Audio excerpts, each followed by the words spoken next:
for the foreseeable future. So there you go, Ann. Not exactly a spring forecast, but hardly a washout.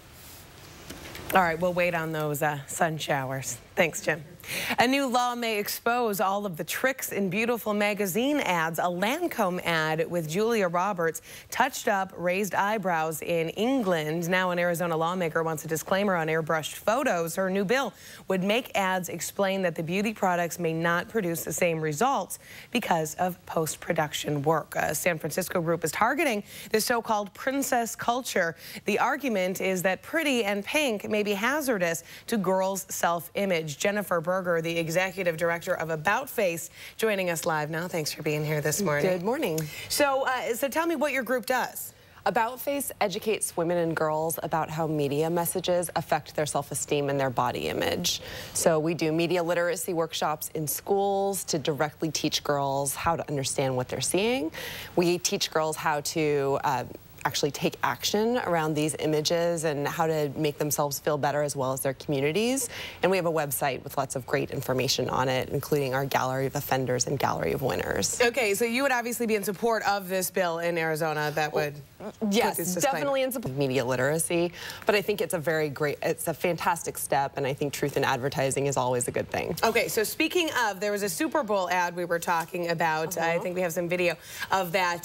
To tell us your thoughts on what we're seeing here. Well, the ad is for Teleflora, and the issue is that, well, Adriana Lima, the Victoria's Secret model, is getting ready for her big Valentine's Day date, and what happens is that at the end, she says, if you give her flowers, she will get into bed with you.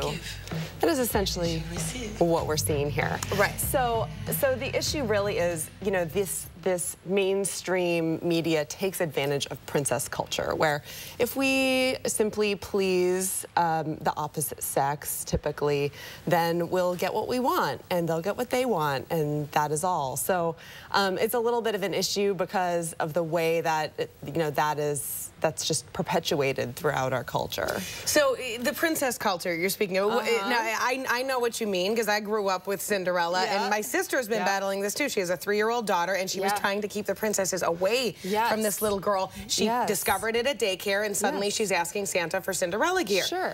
What's wrong with that? Princesses are so fun to play. I mean, don't get me wrong, but the issue really is the types of values that are taught.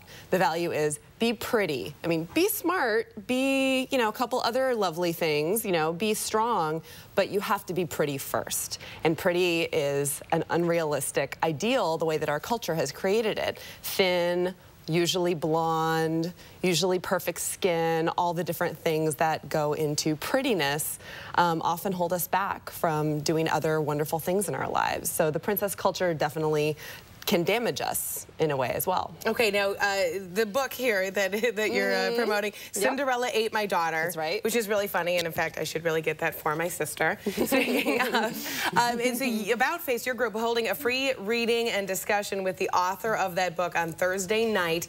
You can join the author, Peggy Ornstein, for a discussion on the books at Books Incorporated. It's in the Opera Plaza on Van Ness Avenue in San Francisco. That event starts at 7 p.m. Really interesting topic. It will be fascinating. It will be a lot of fun, reading and discussion, and a really good time. I guess the question, and I know this is probably requires a way longer answer than we have time for, but how can we battle this? Well, the main thing to do is to teach really fabulous media literacy, and that's something that About Face does. So when we go into schools, that's what we teach. We teach a very methodical way of looking at media and how to deal with it. Okay. Keeping it all in context. All right, we're going to post a link to About Face on our website, cbssf.com. Jennifer Berger with About Face. Thanks for being here. My pleasure. Morning. We're going to be right back. Tony Tantillo is brought to you by Marzetti Veggie Dips. Look for them in this month's Fresh Ideas magazine.